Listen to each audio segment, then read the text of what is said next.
the world, shrouded in darkness. The darkness we see is not merely the absence of light, but a profound shadow cast by the weight of human sin, a separation from the light of God. Yet, in the midst of this darkness, a Savior emerges, Jesus Christ, the light of life, stepping into our brokenness to bring salvation. Nikmati penjelasan dari hambanya yang menyampaikan firman Tuhan hari ini. Dan jangan lupa subscribe, like, komen, dan share. Terima kasih. Salam. Doa kita bersama supaya kiranya kita semua diberkati oleh Tuhan. Amin, amin, amin, Pak. Mari kita bersatu dalam doa. Bapa yang kami sembah di dalam nama Tuhan Yesus Kristus. Di pagi hari ini melalui Zoom The Power of Love, kami datang kepada Tuhan untuk mendengarkan sebagian daripada firman-Mu dengan tema jadi lebih baik atau tidak setelah kami ada di dalam Kristus. Tuhan, kiranya tuntunan kebenaran firman-Mu membawa kami semakin lagi mengenal Tuhan, mengenal diri kami, dan kami mengetahui bagaimana menjalani kehidupan di dunia ini menjadi lebih baik bersama Tuhan. Di dalam nama Tuhan Yesus kami berdoa. Amin. Amin. Amin, Ya. amin, Pak. Bapak Ibu yang dikasihi oleh Tuhan Yesus Kristus, baik kita yang hadir di dalam Zoom maupun yang mengikuti dengan live streaming atau YouTube, ya. Setiap kita orang Kristen tentu memiliki harapan agar hidup kita menjadi lebih baik, gitu ya. Setelah kita menjadi umat Kristen atau anak-anak Tuhan. Jika kehidupan kita sejalan waktu tidak menjadi lebih baik, tentu akan menimbulkan satu masalah yang semakin serius, gitu ya. Baik dalam kehidupan kita pribadi juga ya, dalam kesaksian kita ya, sebagai anak-anak Tuhan di muka bumi ini. Nah, ini juga tentu akan memberikan gambaran bahwa Yesus itu adalah Tuhan dan Juru Selamat melalui hidup kita, atau justru menimbulkan keraguan ya bagi orang lain setelah melihat kita. Jika kita memperhatikan apa yang diajarkan oleh Tuhan Yesus ketika dia memberikan perumpamaan tentang seorang penabur, baik itu yang tercatat di dalam Injil Matius pasal yang ke-13 maupun Markus pasal 4 dan juga Injil Lukas pasal 8. Sesungguhnya Tuhan Yesus sedang memberitahukan tentang gambaran hati manusia ketika mereka mendengarkan firman Tuhan. Nah, ternyata untuk mendengarkan firman Tuhan itu sangat ditentukan oleh hati, ya, oleh hati seseorang. Ya. Jika hatinya baik, maka dia baik juga ketika mendengarkan firman Tuhan itu. Nah, sehingga dia juga dapat merespon firman Tuhan itu dengan baik serta melakukannya. Namun sebaliknya, jika hatinya tidak baik, maka hasilnya pun gitu ya, tidak baik di dalam dirinya atau tidak membawakan dampak seperti apa yang dia harapkan. Nah, jika hal ini Bapak Ibu dan saudara yang kasih tidak mengamatinya dan memahaminya dengan baik, maka kita tidak akan mendapatkan solusi atau pemecahan dalam hidup kita, sehingga ketika kita bertanya, mengapa setelah saya di dalam Tuhan, hidup saya kok masih seperti ini saja? Atau kenapa kok justru makin bertambah buruk? Nah, di satu sisi, puji Tuhan, setelah saya di dalam Kristus, hidup saya menjadi lebih baik. Hal ini haruslah ya mendapatkan perhatian yang khusus. Di dalam pengajaran Tuhan Yesus Kristus, khususnya di dalam ayat yang ke-9 dari pasal 13 ini, Yesus menekankan di tengah pengajarannya, dia berkata, siapa bertelinga, hendaklah ia mendengar. Ya, saya ulangi lagi, firman Tuhan mengatakan, siapa bertelinga, hendaklah ia mendengar. Mengapa Tuhan Yesus sangat menekankan hal ini? Bahkan, jika saudara perhatikan di dalam kitab Wahyu mengenai ketujuh jemaat, ya, Yohanes pun menekankan kepada seluruh ketujuh jemaat, barang siapa bertelinga, hendaklah ia mendengarkan apa yang dikatakan oleh Roh. Jadi sangat penting memang, ya, agar kita memperhatikan apakah telinga kita ketika kita mendengar firman Tuhan itu memang dari hati kita, atau itu hanya sebuah kegiatan rutinitas sehingga apa yang kita dengar tidak membawa dampak dalam hidup kita. Tuhan Yesus sedang tidak berbicara tentang, maaf kata di sini, suatu kondisi disabilitas atau karena kondisi fisik tertentu, kelemahan fisik, seperti seorang yang memiliki telinga lalu dia tidak mampu mendengar, bukan. Yesus justru sedang berbicara di sini tentang hati, ya, setiap orang. Karena hati ini sangat menentukan. Nah, kita perhatikan betul. Di dalam ayat 16, Yesus berkata, tetapi berbahagialah matamu karena melihat, dan telingamu karena mendengar. Karena banyak sekali orang yang memiliki telinga, ya, mendengarkan sesuatu kebenaran firman Tuhan, tapi karena hatinya tidak kepada firman Tuhan itu, sehingga firman Tuhan itu berlalu. Bapak, Ibu, dan Saudara yang dikasihi oleh Tuhan Yesus, kita lihat dalam Matius 13 ayat 5. Ya, 13 ayat 15, perhatikan, dalam perumpamaan seorang penabur ini, Tuhan Yesus memberikan penekanan. Dalam Matius pasal 13 ayat 15, sebab hati bangsa ini telah menebal. Ya, jadi perhatikan, ya, penekanan Tuhan Yesus ketika dia mengajarkan perumpamaan seorang penabur. Tuhan Yesus mengatakan, sebab hati bangsa ini telah menebal. Bangsa ini berbicara, Tuhan Yesus sedang menyorot secara khusus umat pilihan Tuhan. Gitu ya. Tentu saja juga ini berlaku kalau dibawa relevansinya kepada umat Kristen pada saat ini.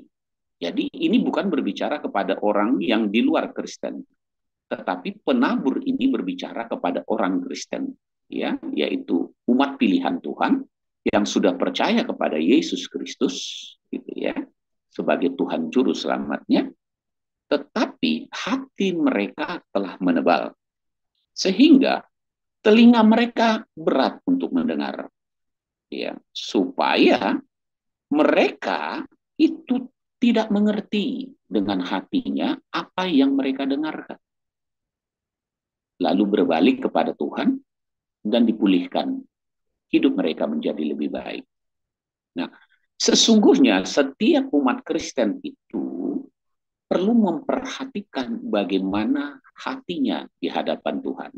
Karena kadangkala hati seseorang itu masih menebal dengan beban-beban dalam hidup ini, persoalan-persoalan yang terjadi di dalam hidupnya, baik secara langsung maupun tidak langsung yang dia dengar dan dia lihat, sehingga hatinya itu dipenuhi oleh beban-beban, persoalan-persoalan, dan juga sikap dan perilaku yang penuh dengan dosa.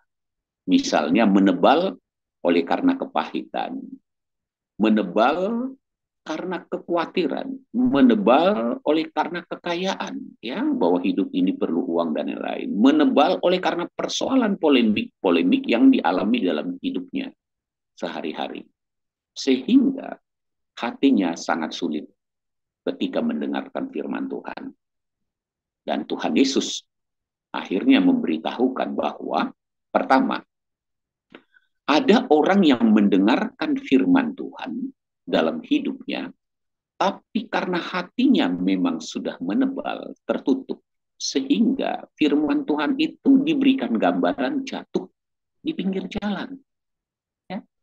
Jadi tidak masuk ke dalam hatinya. Nah, jadi kalau dikatakan hati itu adalah sebuah lahan, jadi firman Tuhan ini tidak jatuh kepada lahan itu, tetapi hanya di pinggirnya saja. Sehingga dia tidak membawa dampak kepada orang tersebut. Inilah pengertian yang di pinggir jalan. Mendengar firman Tuhan, tapi dia tidak mengerti. Karena hatinya tertutup. Ya, dengan banyaknya persoalan aneka yang sudah membuatnya begitu tebal.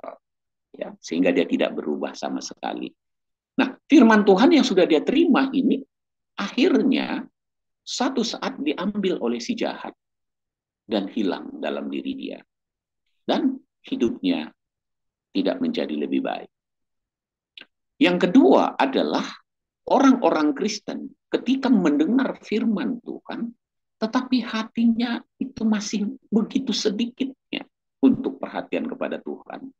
Tetapi dia masih dipenuhi dengan batu-batu ya di dalam dirinya, persoalan-persoalan yang begitu menguasai dirinya, sehingga ketika dia mendengarkan firman Tuhan itu dia senang.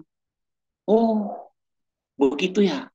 Tetapi ketika matahari terik, maka benih yang tumbuh itu langsung mati. Firman Tuhan itu terlupakan begitu saja.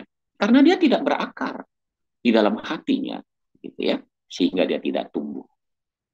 Akibatnya, hidupnya pun tidak menjadi lebih baik.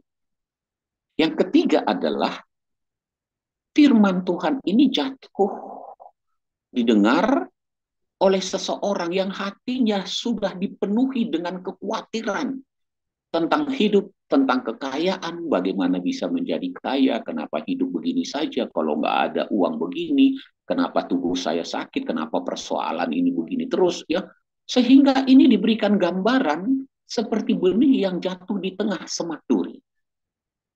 Nah, ketika firman Tuhan itu sampai dalam hidupnya, kelihatannya dia bertumbuh, ya, tetapi tidak menjadi matang. Buahnya pun, ya, akhirnya persoalan-persoalan tadi melilit semua firman Tuhan itu, dan firman Tuhan itu terlupakan, hilang sama sekali dalam dirinya. Sehingga hidupnya tetap penuh dengan semak duri. Hidupnya kekhawatiran, hidupnya kapan kaya, kenapa hidup begini saja, kenapa begitu.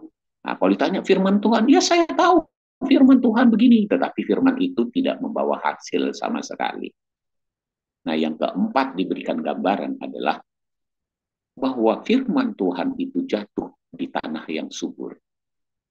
Ya, di dalam hati seseorang yang baik, karena dia percaya setelah dia menerima Yesus, dia mengakui segala dosa kesalahannya, dan dia ingin mengambil keputusan untuk bertobat bersama Tuhan, merubah semua cara-cara hidupnya. Sehingga ketika firman Tuhan itu sampai kepada dia, seperti yang digambarkan di dalam 2 Timotius 3 ayat 16, firman Tuhan itu mengajar dirinya. Oh, begitu. Lalu firman Tuhan yang didengar itu menyatakan kesalahan yang ada dalam dirinya. Oh, berarti saya salah selama ini, sehingga hidup saya seperti ini. Saya mungkin penuh dengan kepahitan. Saya berpikir uang itu adalah segala-galanya. Saya merasa khawatir tentang anak saya, suami saya, anak saya, masa depannya. Ya, ini dia menyatakan ini salah. Lalu dia memperbaiki kesalahan tersebut dengan firman Tuhan itu. Dengan bersandar sama Tuhan, merubah cara dia berpikir, merubah cara dia bersikap, merubah cara dia berperilaku, dan merubah cara dia meningkatkan potensi yang ada di dalam dirinya. Secara langsung, dia merubah cara pandangan hidupnya setelah di dalam Tuhan. Sehingga benih firman Tuhan yang tadi dia terima, itu bertumbuh, berbuah. Dan dia lakukan dengan tekun, sehingga ada yang menghasilkan 100 kali lipat, ada yang 60 kali lipat, ada yang 30 kali lipat. Jika kita melihat orang Kristen ini yang satu ini, kok aneh ya? Kita sama-sama Kristen, tetapi kenapa kok hidup kamu menjadi lebih baik? Sedangkan saya tetap seperti ini dan menjadi buruk. kenapa kamu dulunya saya lihat sakit fisiknya, tetapi setelah di dalam Tuhan sejalan waktu, engkau mengalami kesembuhan, pemulihan. Gitu ya. Kenapa? Kok dulunya rumah tanggamu itu saya lihat berantakan, pecah. Gitu ya. Bahkan nyaris cerai atau sudah cerai, tetapi dipulihkan kembali. Gitu ya. Menjadi lebih baik, penuh damai sejahtera dan keberhasilan. Sehingga dia berpikir, kenapa? Kenapa? Kok saya tidak mengalami hal itu? Nah, hal ini disebabkan oleh karena hati seseorang, ya, ketika dia mau mendengarkan firman Tuhan. Sehingga kita tidak heran ketika umat pilihan Tuhan membawa pemikirannya sendiri dan tidak mengikuti jalan-jalan Tuhan. Bangsa Israel, umat pilihan Tuhan pun harus mengalami penderitaan. Salah satunya misalnya dibuang ke Babel, ya, berarti mengalami penderitaan. Sehingga Yeremia menyatakan di dalam 5 ayat 25, Yeremia, kitab Yeremia 5 ayat 25, kesalahanmu menghalangi semuanya itu. Ya, satu, kesalahanmu menghalangi semuanya itu. Artinya, jika saudara dan saya sudah di dalam Kristus dan tahu firman Tuhan yang harus kita lakukan, gitu ya, tetapi kita mengabaikannya, maka itu kita katakan sebuah kesalahan. Ya. Wah, lupa saya, Pak. Kenapa lupa? Ya karena tak pernah mengingatkannya. Lupa saya, Pak. Tidak ingat, Pak. Saya ingatnya sedikit-sedikit karena engkau tak pernah merenungkannya. Jika saudara buka kitab Yosua pasal 1 ayat 8.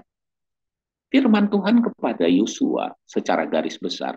Dia berkata, janganlah engkau lupa memperkatakan kitab Taurat ini. Saya ulangi lagi. Janganlah engkau lupa memperkatakan kitab Taurat ini. Jika saudara mengambil ayat ini, kalimat ini, sebatas itu, maka saudara tidak akan mendapatkan faedahnya.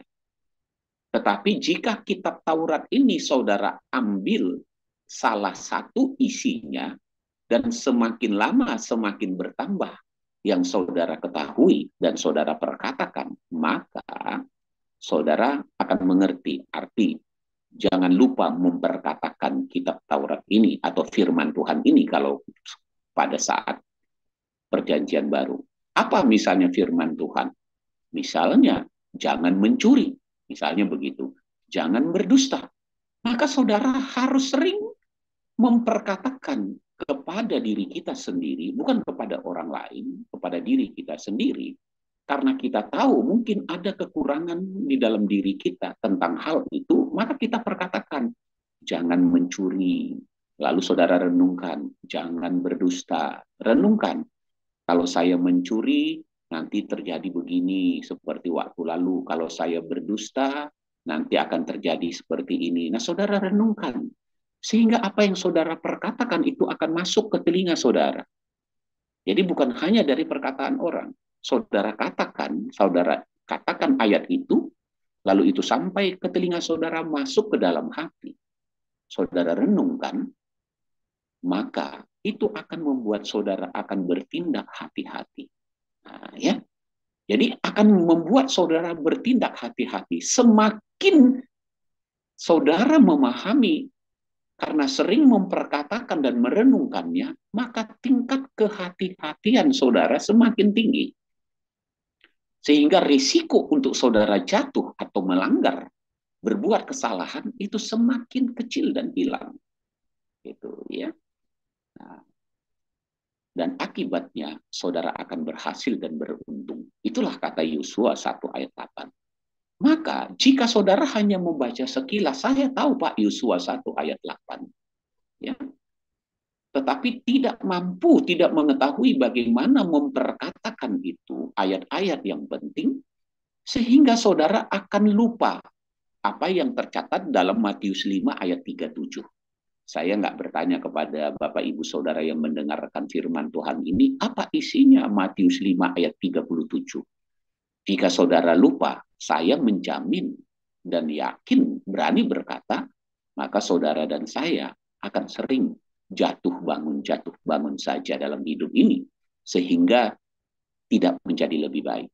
Karena di dalam Matius 5 ayat 37, Tuhan Yesus mengingatkan secara khusus. Dia berkata, jika ya, hendaklah kamu katakan ya. Jika tidak, hendaklah kamu katakan tidak.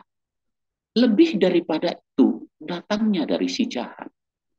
Nah, bisa Bapak, Ibu, Saudara, dan Saudara bayangkan, bagaimana mungkin hidup kita menjadi lebih baik, jika di mana kita harus mengatakan ya, justru kita katakan tidak. Dan di mana kita harus mengatakan tidak, malah sebaliknya kita katakan ya. Maka kita akan jatuh terus, jatuh bangun. Akibatnya, hidup kita tidak akan jadi lebih baik.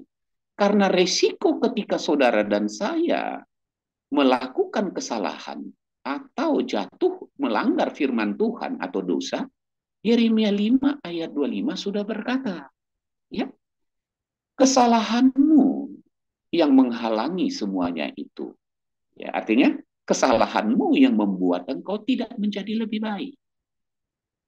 Dan dosamu yang menghambat yang baik daripadamu. Ya, jadi dosa kita setelah kita di dalam Kristus yang menghambat hidup kita menjadi lebih baik, bahkan bisa merusak. Gitu ya.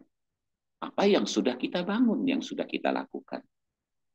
Oleh sebab itu Bapak, Ibu yang dikasihi dalam Yesus Kristus, apa solusinya jika demikian ketika kita mau mendengarkan firman Tuhan dan meresponnya dengan baik dan dapat melakukannya sehingga hidup kita menjadi lebih baik?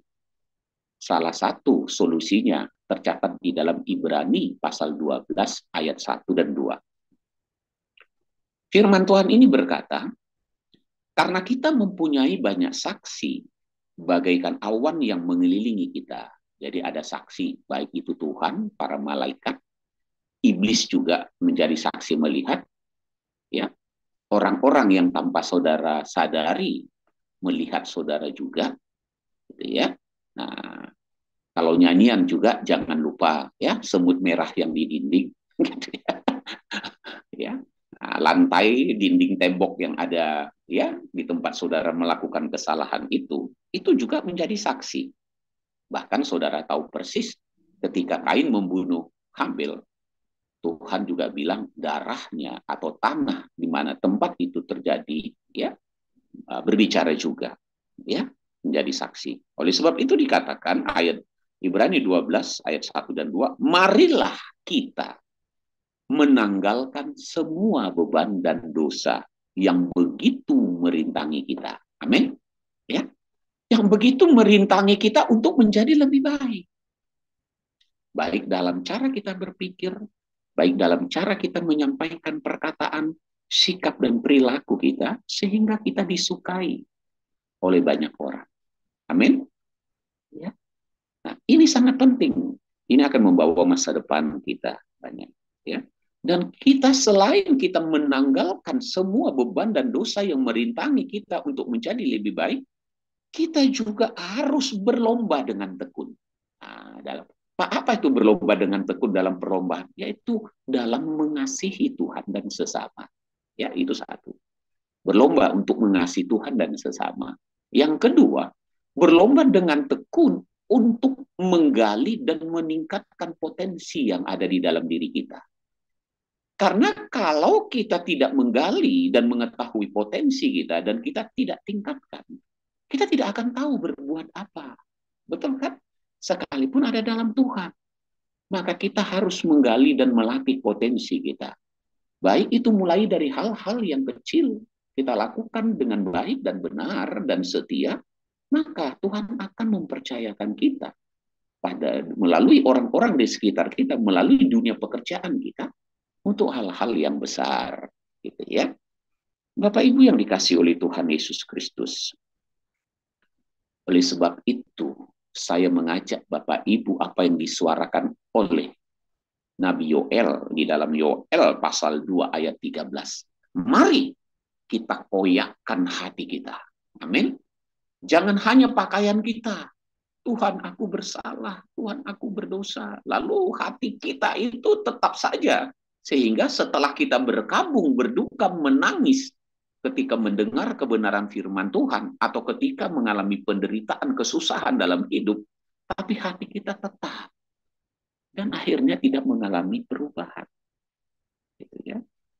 Kalau untuk umat pilihan Tuhan dalam perjanjian lama, yaitu umat pilihan Tuhan, umat Israel, ketika mereka dibawa Tuhan keluar dari tanah Mesir menuju tanah perjanjian, ya, berulang kali Tuhan sudah membuat mujizat-mujizat pertolongan, tetapi karena hati bangsa Israel yang keluar dari Mesir generasi pertama itu adalah hati yang tegar tengkuk, maka Tuhan menyampaikan firman-Nya di dalam Ulangan 10 ayat 16. Sebab itu sunatlah hatimu. Nah, ya, disunat hatinya. Gitu. Jangan lagi ya tertutup. Saudara tahu kalau sunat itu ada darah yang akan keluar, ya. Maka dalam perjanjian baru itu darah Yesus harus menyucikan hati saudara. Sebab itu sunatlah hatimu. Buktinya apa? Dan janganlah lagi kamu tegar tengkuk. Nah, gitu ya. Kalau kita tetap tegar tengkuk mengikut Tuhan, maka kita akan berkeluh kesah. Ya, bersungut-sungutlah. Seakan-akan menyalahkan Tuhan, menyalahkan diri sendiri, menyalahkan orang lain. Tidak perlu menyalahkan siapa-siapa. Yang penting kita harus tahu apa yang menyebabkan hal itu. Ya. Lalu kita lakukan perbaikan. Sebab jika kita tidak melakukan perbaikan atas kesalahan-kesalahan yang ada dalam diri kita, ya, baik itu cara kita berpikir, cara kita bersikap, cara kita merespon dan perilaku, maka jika kita tidak memperbaiki hal itu, hidup kita tidak akan menjadi lebih baik. Sekalipun kita telah menjadi umat Kristen atau anak-anak Tuhan. Nah, ini yang perlu harus kita ketahui dengan baik. Sebab itu, ya, di dalam Efesus pasal yang kelima, ya, sebagai penutup firman Tuhan mengatakan, ya, ayat yang ke-15 sampai yang ke-17, ya, demikian firman Tuhan dalam kitab Efesus 5 ayat 15 sampai 17. Ya. Karena itu perhatikanlah dengan seksama bagaimana kamu hidup. Janganlah seperti orang bebal, tetapi seperti orang arif. Nah, jangan hati kita jadi seperti orang bebal yang tidak bisa diberitahu, tidak mau berubah, membenarkan diri kita sendiri, menyalahkan orang lain, tapi jadilah orang arif yang bisa dan mau, ya, ketika diingatkan, ditegur dan diarahkan. Ayat 16, dan pergunakanlah waktu yang ada, karena hari-hari ini adalah jahat. Jangan biarkan waktu itu berlalu begitu saja, agar hidup kita, ya, bisa menjadi lebih baik. Ya, buat tolok ukur yang baik. Ayat 17, sebab itu janganlah kamu bodoh, tetapi usahakanlah. Ya, jadi tetapi usahakanlah, ada upaya supaya kamu mengerti kehendak Tuhan. Maka ketika kita sudah mengerti kehendak Tuhan, percayalah, hidup kita akan menjadi lebih baik. Seburuk apapun saat ini situasi dan keadaan kita, baik itu masalah ekonomi, masalah kesehatan, masalah pekerjaan, pelayanan, ya, dan masalah apapun, jika kita mengerti apa yang menjadi kehendak Tuhan, maka kita akan melakukan perbaikan-perbaikan dan hidup kita akan menjadi lebih baik. Tuhan Yesus memberkati. Kita bersatu dalam doa. Bapa, di dalam nama Tuhan Yesus kami telah mendengarkan sebagian daripada firman-Mu. Sungguhlah Raja Daud berkata, firman-Mu itu adalah pelita bagi kakiku dan terang bagi jalanku. Sehingga ketika kami mendengarkan kebenaran firman Tuhan hari ini, biarlah hati kami benar-benar terbuka. Bukan lagi firman-Mu jatuh di pinggir jalan, di tanah yang berbatu-batu, atau di semak duri, sehingga tidak membawa arti dan dampak dalam hidup kami, sehingga kami tidak menjadi lebih baik.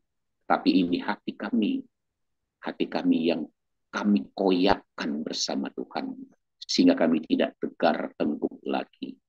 Hati kami yang mau dibentuk oleh Tuhan, sehingga cara kami berpikir, cara kami bersikap, merespon, dan cara kami bekerja, melakukan sesuatu, mengalami perbaikan, sehingga hidup kami menjadi lebih baik. Dan potensi-potensi yang ada dalam diri kami gali, kami tingkatkan. Walaupun banyak rintangan gangguan selama ini, kami tidak menjadi putus asa, tapi kami mengalami pencerahan yang baru. Kami akan menghadapi rintangan, tantangan apapun untuk mencapai hidup yang lebih baik lagi bersama Tuhan. Karena kami percaya Tuhan turut bekerja untuk mendatangkan kebaikan bagi orang-orang yang mengasihi Tuhan. Dan pencobaan-pencobaan masalah yang ada dalam hidup kami tidak pernah melampaui kekuatan kami, sehingga kami sanggup mengatasinya, dan Tuhan juga memberikan solusi jalan keluar bagi kami. Karena kami yakin dan tahu, kami tidak perlu khawatir, karena Tuhan tahu apa yang menjadi kebutuhan kami. Oleh sebab itu, kami fokuskan hidup kami untuk mencari kerajaan surga, yaitu kebenaran Tuhan dalam hidup kami.